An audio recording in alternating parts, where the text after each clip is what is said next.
Welcome back to my 3-part episode on the best diet for perimenopause. If you haven't listened to parts 1 and 2, you might want to head to them first and then come back on here. Part 1 has what I call the subsets of perimenopause, the various reasons why we all might need to revisit and refine our diets. The yin below is basically drying up, so you also get a dry effect in the skin, the eyes, the digestive system, and your mucous membranes. The yin creates a cool and moist environment internally, and it really needs to grab and anchor the yang. But as your yin hormones are nosediving, that yang essentially explodes upwards. And this imbalance produces symptoms like hot flashes, night sweats, weak or sore back, constipation, dry mouth, sleep disturbance, and a range of head-related symptoms like headaches, dizziness, blurry vision, vertigo, and tinnitus. Perimenopausal hormonal changes adversely affect our memory, learning, and concentration, and it's related to neuroregulatory failure with our falling estrogens. Also, that there's evidence that proves perimenopause is a pro-inflammation life stage. Even more recently, a 2021 study looked at how an inflammatory diet would elevate the blood markers of inflammation in postmenopausal women. They identified a series of triggers to cognitive decline, including the estrogen depletion in menopause, but tied it to coexisting chronic inflammation. They saw that for every 1 point increase in dietary inflammatory index, you would get a 1.55 times greater odds of cognitive impairment. In this final part of And the Best Diet for Perimenopause is, we're going holistic. I'll be giving you all the details on medicinal diets that suit perimenopause. These are diets I use in my clinical practice, so I've seen them in action and I've seen them work. We're looking at the Chinese medicine diet for menopause and the anti-inflammatory diet. As in previous episodes, I'm looking for the particular benefits of each diet and what makes them different, what the pros and cons are, and what the current research has to say about their suitability for perimenopause. So sit back and enjoy. Hi, I'm Sulin Sze, and this is the Well Woman podcast. I've worked with countless women and teenage girls over the years as a natural women's health clinician, and I know how hard it can be to get the help you need to overcome hormonal imbalance, infertility, and perimenopausal symptoms. I bring together my expertise in natural medicine and nutrition with insights from experts in the field of women's wellness to help you get the information you need to make a real difference to your health.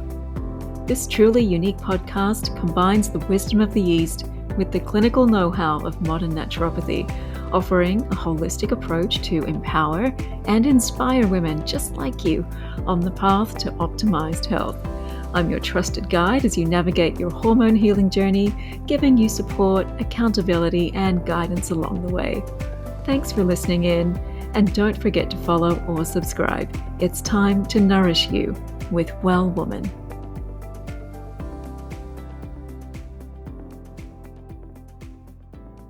Hey listeners, remember this bit from part 1? Let's review the 3 key reasons why you would be looking to change your diet in perimenopause. And remember, keep these in mind so that you know what your main drivers are and what you're hoping to achieve through a diet revision.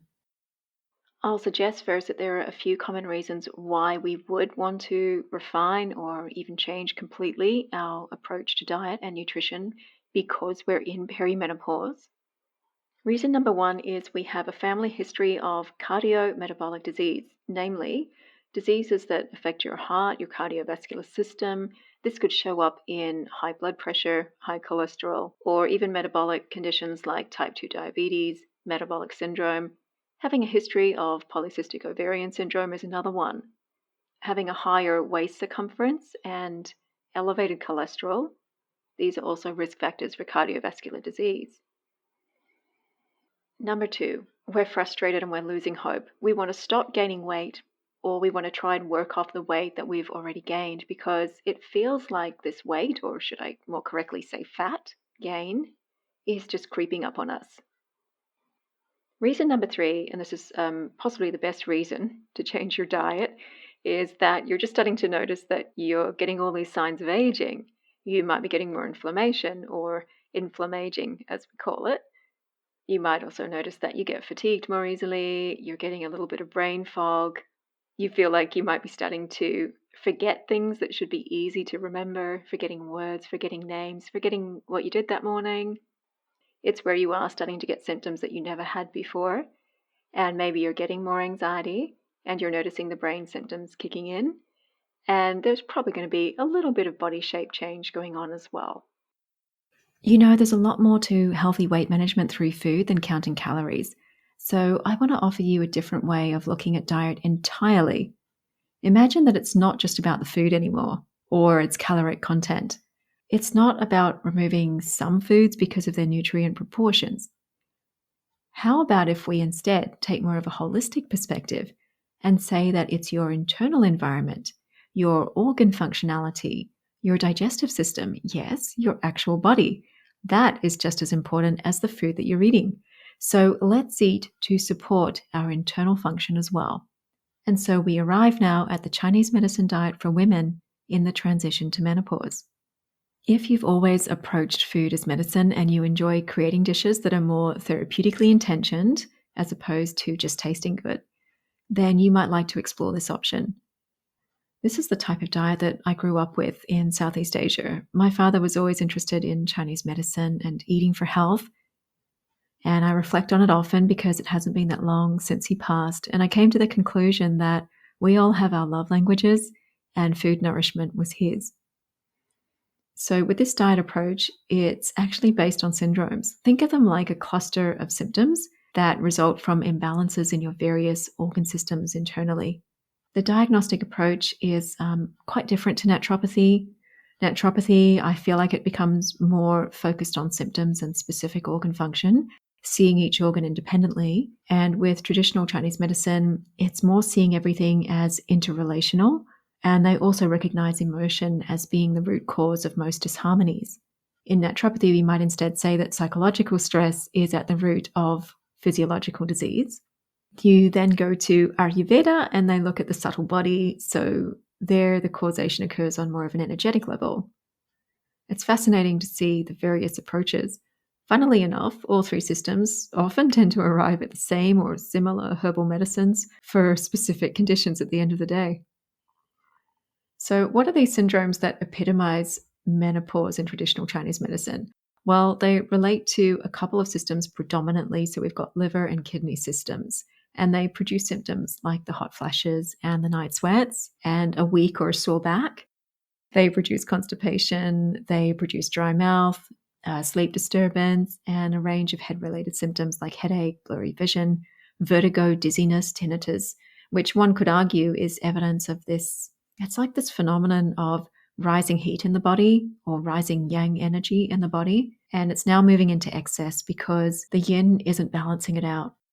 So often when I do tongue diagnosis in my clients, I look at the tongue for signs of this menopausal transition, and the tongue often will tend to become more red. There might be a reduction in the tongue coating. In the pulses tend to become a little bit more bowstring-like and quicker as well. It's really interesting, but as you get closer to the actual menopause, the pulse gets quite fast, and it's just indicating this increase of yang in the body. I don't really like to think of yang as masculine and yin as feminine in totality because we all have such a dynamic mix of both. But the yang energy is more forceful, it is more heaty, and it does tend to rise up the body. So the yin below is basically drying up. That's what's happening. You get this drying effect in the skin, the eyes, the digestive system, and your mucous membranes. This is why it's so important to stay hydrated in perimenopause and menopause to cool your body down, because the yin creates a cool and moist environment internally, and it's the job of the yin to actually anchor and pull down the yang. But as your yin hormones are nosediving and your yin qualities are reducing, that yang essentially is moving upwards. And then along with the spleen function, which can fall. I'll always read the spleen function in pulses when I see my perimenopausal clients because it's a great indicator of what's happening with the spleen function and whether or not that's relating to this sort of increase in yang activity or dampening down in the body. So I look at the pulses. I often will tend to read things like the spleen pulses. It's really good to actually come in and see me in person if you're wanting to work on perimenopausal health, because I can do all these diagnostics with you. And I call the tongue and the pulse our body's voices. I see differences occurring, particularly in that spleen pulse, as women move through the perimenopause phase. So I like to keep track of it and keep an eye on it. And it's good to have regular consultations in perimenopause. So not just one a year. You really want to come back regularly, because you're trying to look at the levels of heat that are growing in the body and the state of dryness and how the tissues are changing. So with the falling spleen function, you tend to get less blood production. There are, more layers to Chinese medicine perspective on menopause that I wouldn't have time to go into here. And there are many people more expert than me that would do a better job of that. But just know that there are, subtypes within a larger syndrome pattern. So you've got this drying out and this sort of changing yin-yang balance, but you also have subtypes within that as well. And we're all different constitutionally. One size is never going to fit all of us. Some of us will be hotter in nature. Some of us will be drier. Some of us will get eye symptoms, skin symptoms, digestive symptoms. It's just reflecting that some of us will have different balances of the yin and the yang and different tissue states. Other people might have more weight gain, more internal dampness, living in different environments, eating different foods. So the classical Chinese diet for women going through this transition to menopause looks a little bit like the sort of diet that nourishes your gut and makes digestive processes very swift and easy, because remember, it's really looking at the functionality of your organ systems. So you could be eating more juicy fruits with their yin nature. Mulberries, goji berries, and cherries are a really good example. You might be having a lot of restorative broths, which are cooked. They're made with vegetables and herbs, and there will be specific vegetables and herbs in perimenopause that would be good. As with naturopathy, there is a strong emphasis on cleansing the blood and supporting liver health, and broths are a really fabulous way to do that. With the emphasis on vegetables, it's more plant-based and also more anti-inflammatory. And the types of foods that you tend to avoid on this more classical diet would be basically fried foods, hot spices, processed foods. Very, very typically, these foods will trigger hot flashes and vasomotor symptoms. And heavy animal foods fits into this as well. All of these foods will generate a lot of internal heat. As a medicinal diet, it's really geared towards nourishing specific organ systems too. So, for example, if you were wanting to invigorate the spleen, let's just say that the spleen readings in the pulse are changing and spleen's getting a bit weaker and you're putting on weight and you're not feeling as energetic. So here you would be having things like the Sisyphus red date tea. You could drink licorice root tea. You could be eating Chinese yam. If you wanted instead to build healthy blood and help the blood flow more easily, you could be making broths with carrot and chicken and some other vegetables, maybe some green veggies like Chinese broccoli. You might be eating animal liver. And again, the red date tea is really good here, but astragalus root would be a great herbal tonic. And maybe you're noticing that you're getting a lot of bloating and again, putting on the weight, but bloating and constipation. So in this case, you might want to improve stomach function and upper digestive function. So you could be, waking up early in the morning and putting your lotus root into water and soaking it and making milk out of that. Lotus root is so nutritional, and you can buy the powder as well from health food stores. You might be eating white fungus in your broth. So when you're cooking up your broths with a little bit of chicken and a bit of carrot, you could put some Chinese white fungus in there. A lot of these foods are available from your local Oriental supermarket. And you might also be sprinkling sesame seeds on your food. So if you're cooking up a stir fry, sprinkling the sesame seeds on there, or if you're baking bread, putting the sesame seeds on there. And you might be putting a little bit of honey into your tea. So all of those things are really good for nourishing that stomach function. Now, you might also be dealing with weight gain. So here you would need to move stagnation out of the body. And there are some foods that are really good for this. So the lotus seed is very good for this. Corn silks are very good for it. Carp is very good. And I also recommend getting a little bit more yellow and orange foods into the diet. And if you're wanting to nourish the yin in your body, you'd be eating things like black soybean or eating goji berries, putting them into your yogurts or your rolled oats in the morning, or maybe putting goji berries into your chia puddings. You might be drinking milk of any type. Cashews are really good, so you might want to make a cashew milk. That's actually my favorite type of milk to make. And it's so easy. So just Google some recipes on making your own cashew milk. And sesame seeds are great for yin as well. So really it's more about the affinity of particular foods for the body and their effect on systems rather than counting calories or counting fat or protein proportions. So what is not allowed in the Chinese medicinal diet for perimenopause? It's good to have a little bit of a stop zone on these ones: caffeine, alcohol, smoking, and high amounts of animal food. There's a preference for foods that warm the spleen. So most foods in this Chinese medicinal diet would be warm or cooked, and that makes it really easy to digest. And also those dishes would be including vegetables and foods that are very easy to digest. Tofu, tempeh, super easy to digest. And when I say cooked, this doesn't mean that you have to slow cook everything. You don't have to overboil your peas or anything like that. It's just to warm them up a little bit and start the breakdown process, because let's face it, by the time that food's in your stomach, it's turning into sludge. So it's making the food processing easier for your stomach. In fact, even though it seems like there's always a lot of meat in the Chinese diet, and my father used to joke and say that there was a saying in Chinese culture that we eat everything except the table, I really think it just pointed to a huge enjoyment of food and coming together to eat. That's a really, really big thing in Chinese culture. But even though it seems like there is always a lot of meat on the Chinese restaurant menu, the diet that's recommended in perimenopause and menopause as well is more vegetarian. So it has minimal meat and minimal fish intake. And it's preferred that the vegetables that you eat are local grown vegetables. So lots of vegetables and grains, avoiding too much sort of dairy milk or foods that stagnate in the body or cause inflammation. Fatty fried foods are not really good. Heavy meats are not really good.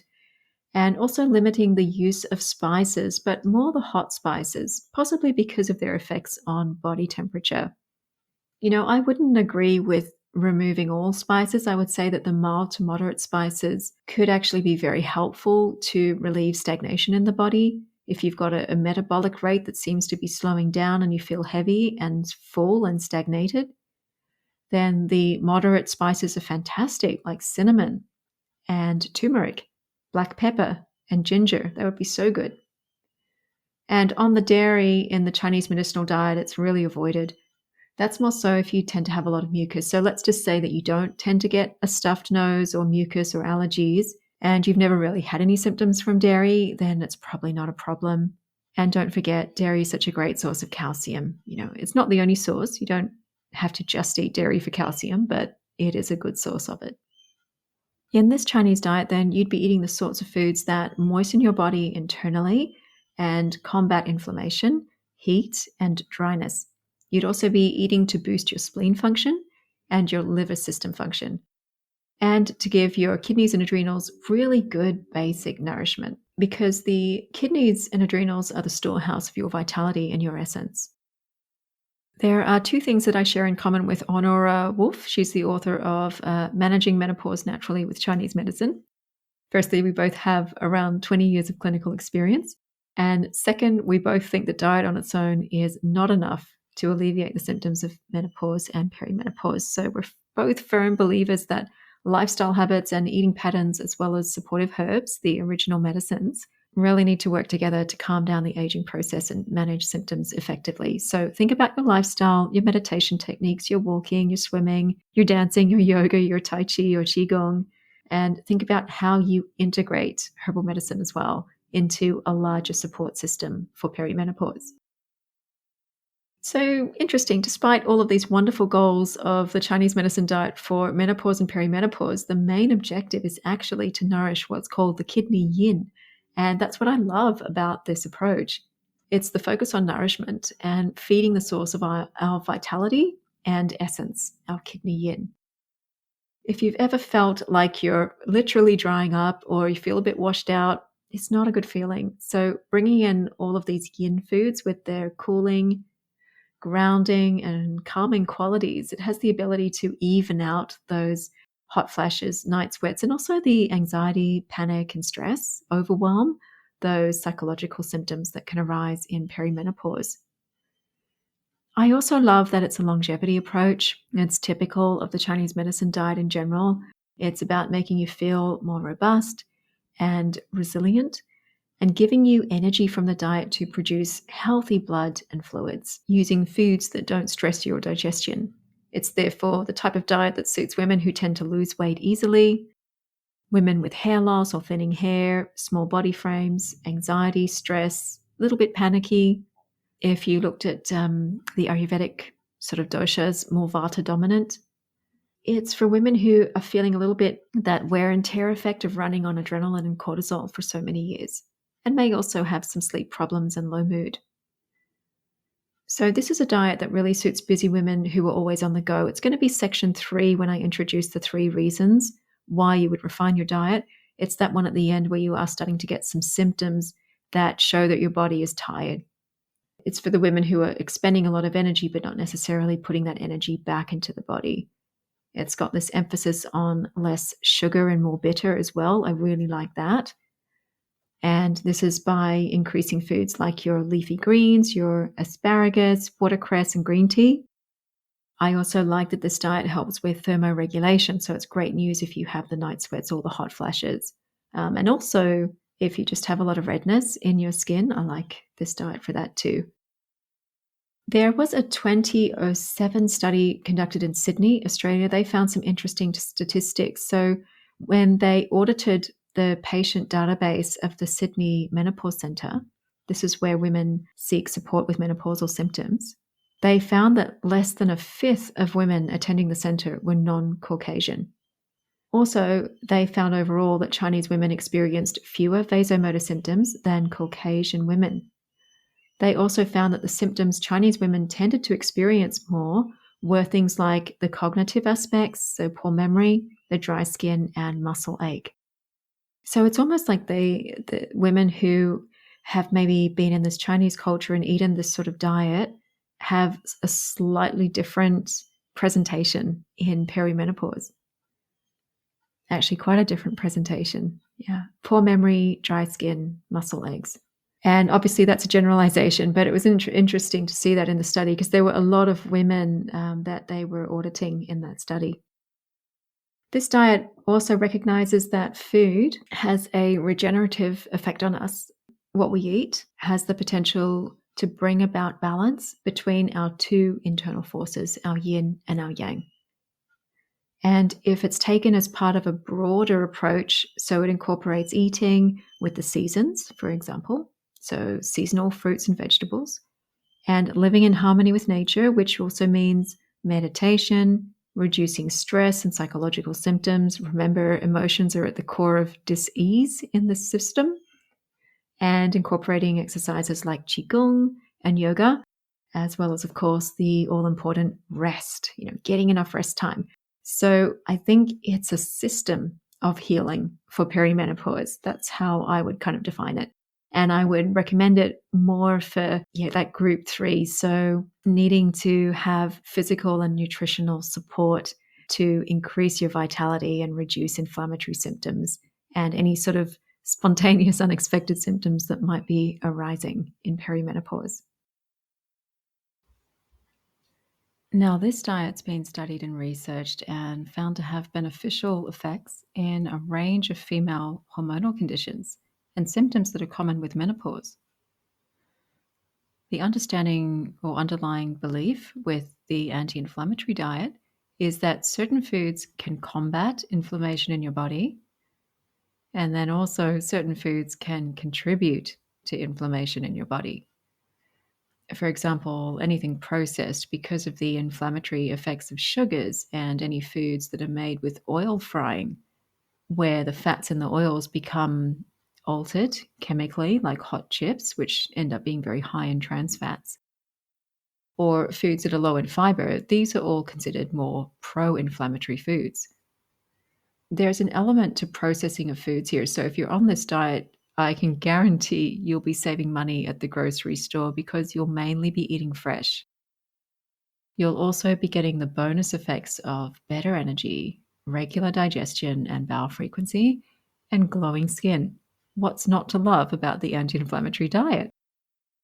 It's just as focused on reducing inflammation as it is on healing inflammatory diseases. So it tends to be a go to for naturopaths like myself if we're working with someone who has an inflammatory condition.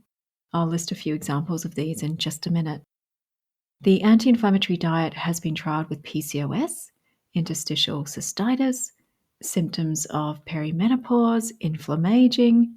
An antioxidant diet and anti inflammatory diet has been shown to reduce hot flashes, sleep problems, mental fog, according to an Iranian study in 2018.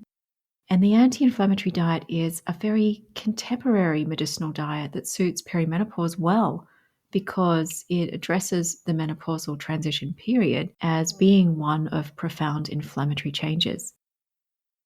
Inflammation is a natural process that our bodies go through when we're injured or unwell. Usually, it's a response to tissue trauma or physical traumas like infections, wounds, and physical injuries. So, it's normal for our bodies to experience inflammation, but not all the time and not severely. And if inflammation can't resolve naturally in the body, then it's like something else must be triggering this inflammation. You get this state of reactivity, this once normal process, which now becomes abnormally long term. And over time, it has a wear and tear effect on your tissues. What I love about the anti inflammatory diet is it's a modern day solution to perimenopause. The more we learn about this life stage, the more we realize that we're dealing with a major inflammatory event. But the consequences of inflammation aren't just physical. Perhaps what's even more concerning is the cognitive changes. So let me read you a bit from a paper that was published in the Journal of Neuroinflammation in 2020 by Micheline McCarthy and Ami Raval. So they say the perimenopause or menopausal transition, the time period that surrounds the final years of a woman's reproductive life, is associated with profound reproductive and hormonal changes in a woman's body and exponentially increases a woman's risk of cerebral ischemia and Alzheimer's disease. So if you're wondering what cerebral ischemia is, you've got this lack of blood circulation to the brain. They go on to say emerging evidence is showing that perimenopause is pro-inflammatory and disrupts estrogen-regulated neurological systems. Estrogen is a master regulator that functions through a network of estrogen receptors, subtypes alpha and beta. Estrogen receptor beta has been shown to regulate a key component of the innate immune response known as the inflammasome, and it's also involved in regulation of neuronal mitochondrial function. Okay, so what they're basically saying is this.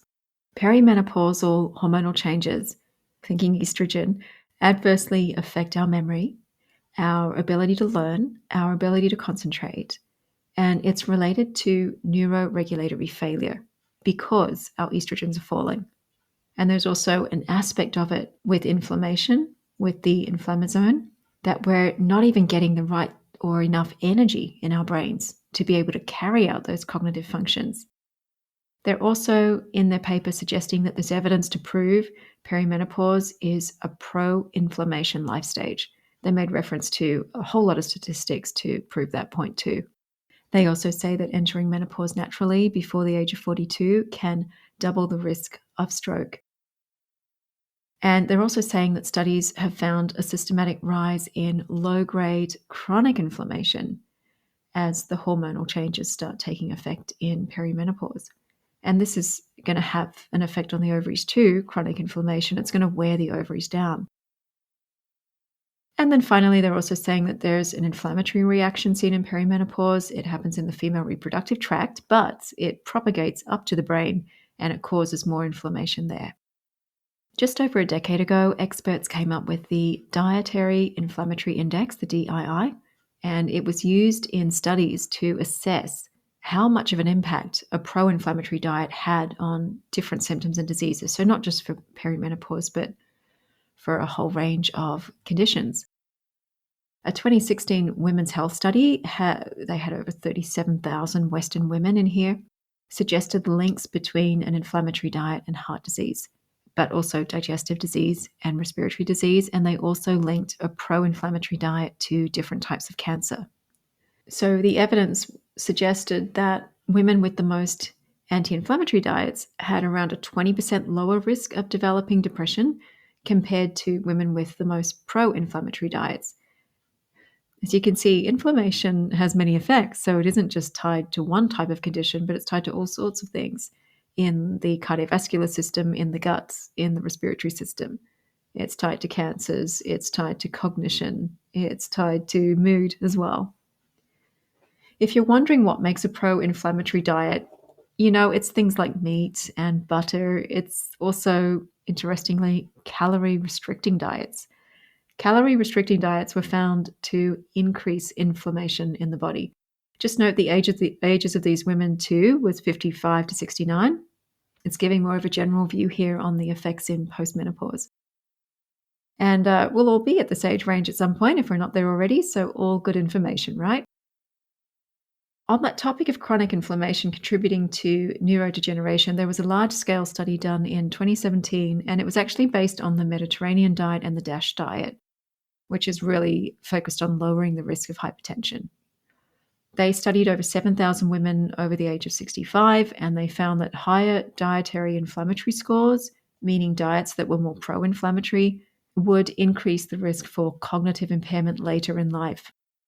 So we're talking dementia and Alzheimer's, and we're also talking about forward planning. If you're looking at yourself and you're projecting forwards to how you'll be when you're 65 or older, you want to see yourself as being very cognitively vital. So we're trying to work on our diet now to reap the effects later on. Even more recently, there was a 2021 study that looked at how an inflammatory diet would elevate the blood markers of inflammation in postmenopausal women. And they identified a series of triggers to cognitive decline, including things like estrogen depletion in menopause. But they tied it to coexisting chronic inflammation.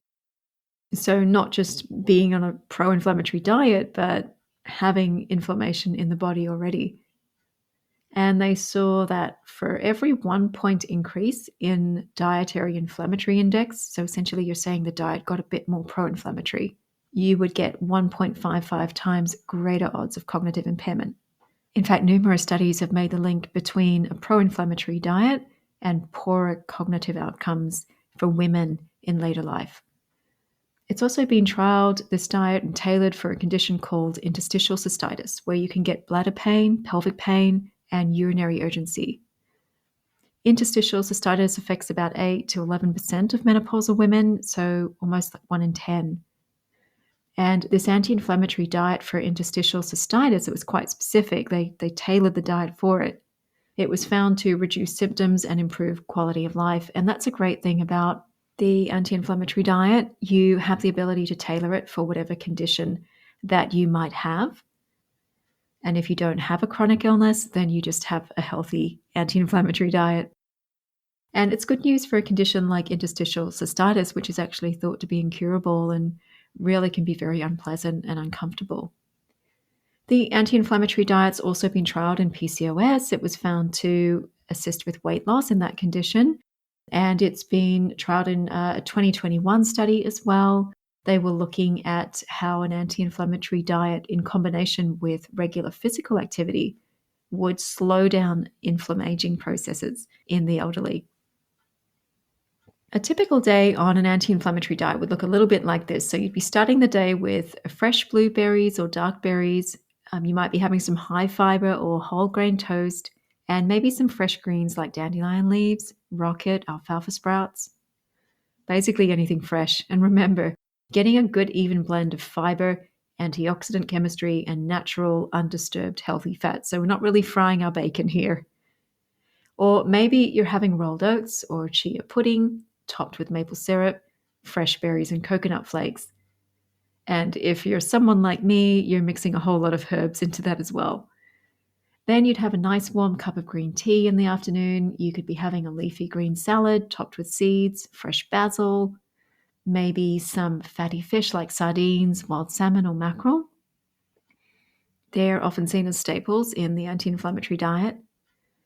Or you could whip up an egg omelette, or you could have a frittata. You could have this with fresh greens. You might even oven roast some sweet potatoes, put some black beans in there, top it with some avocado and some cottage cheese.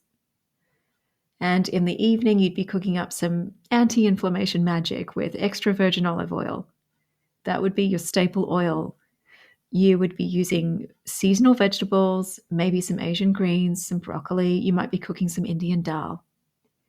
And when you open your fridge door, you will see all the colors of the rainbow. You'll have your reds, your greens, your yellows, and oranges, reflecting a diet that's very rich in flavonoids, polyphenols, and other antioxidant compounds. On the anti-inflammatory diet, there's a no smoking policy. There's a limit on alcohol intake, maximum 1 to 2 glasses of red wine a night or none at all. It has not been shown that any more than this produces antioxidant benefits. There's also a limit on red meat, only once or twice a week. There's the incorporation of stress management strategies and meditation, those sorts of things, and finding a healthy work-life balance. These are all central to this diet. You'll also be taking a pass on the local bakery, the cured meats, the dairy aisles. You'll be skipping the fish and chips at the beach, and you'll be avoiding crackers and biscuits in the office staff room. The anti-inflammatory diet sits within the realms of longevity diets. It's reducing stress on your body, it's reducing inflammation, and it fits really nicely into that first category of reducing cardiovascular and metabolic disease risk. If you have a family history of high blood pressure, heart failure, stroke, or high cholesterol, this is a really great choice for you. There's a lot of evidence backing up the fact that a pro-inflammatory diet actually increases your cardiovascular risk, and then that an anti-inflammatory diet actually reduces it, while also improving mood and cognition. I think also if you suffer from a chronic inflammatory condition like arthritis, chronic pain, autoimmune disease, heart disease, eczema, type 2 diabetes, asthma. Remember, I said I would give you an idea of inflammatory conditions. This is them. Cancer, inflammatory bowel disease, depression, psoriasis. If you've got any of those, this diet is a really good proactive approach to eating for you. Now, if you'd like a free anti-inflammatory diet guide, head to my website at herbalwell.com.au, check out the show notes for the link, and you can download a free anti-inflammatory diet handout. I use this diet a lot with perimenopausal women, particularly if there is a history of autoimmune disease or inflammatory diseases, including things like endometriosis, arthritis, high cholesterol, and of course, cardiovascular disease. I also tend to use it a lot for women with high histamine sensitivity, so women who get these food intolerances, allergies, mast cell activation syndrome. It's a really good way to calm down those histamine-driven allergic reactions. So now that we've come to the end of this 3-part episode, what is an ideal diet for perimenopause? Make sure that you're clear on what your intentions are and see which of those 3 groups that you might fit into, because that's going to determine which diet will meet the criteria that you're setting. So if you more strongly identify with needing more cardiometabolic health support, the diets that I covered in the first part will be more of interest possibly. You'd be looking at the Mediterranean diet. You might also be looking at keto, where there's a weight gain aspect, and low carb. Also, the anti-inflammatory diet would fit really well in there too. If you're looking more at weight loss, definitely check out high protein, high fiber in part 2. That might be a better diet for you. If you're really strung out and you've had a tough few years and you're tired all the time and you're not suffering from weight gain or metabolic health issues, diabetes and that sort of thing, check out the Chinese medicinal diet for menopause. That's in this part here. And definitely also think about the anti-inflammatory diet, because if you're on a diet that reduces inflammatory load on your body, you're creating more energy. If you're entering perimenopause and you don't have too many of those vasomotor symptoms, but you're getting really frustrated because you keep forgetting things, anti-inflammatory diet's a really, really good one for you. And if you have trouble sticking to diets and you want something very sustainable, think about the high protein diet, the Mediterranean diet, and the anti-inflammatory diet. There are just so many options. Well, thanks for listening, everybody. I was hoping to share some inspiration on diet because I know it's an area where, as women in this sometimes overwhelming life stage, it can be confusing knowing which direction to move in. And I thought it was important to give you a couple of medicinal diets too at the end because they don't get enough recognition really.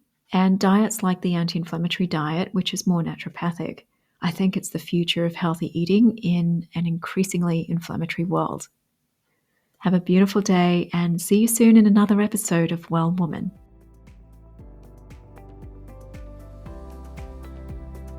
Hey everybody, please note that the information, opinion and advice provided in this podcast are not intended to replace professional medical care. They are for general information and educational purposes only. The views and opinions expressed in this podcast may not always be those of the host. Thanks for listening.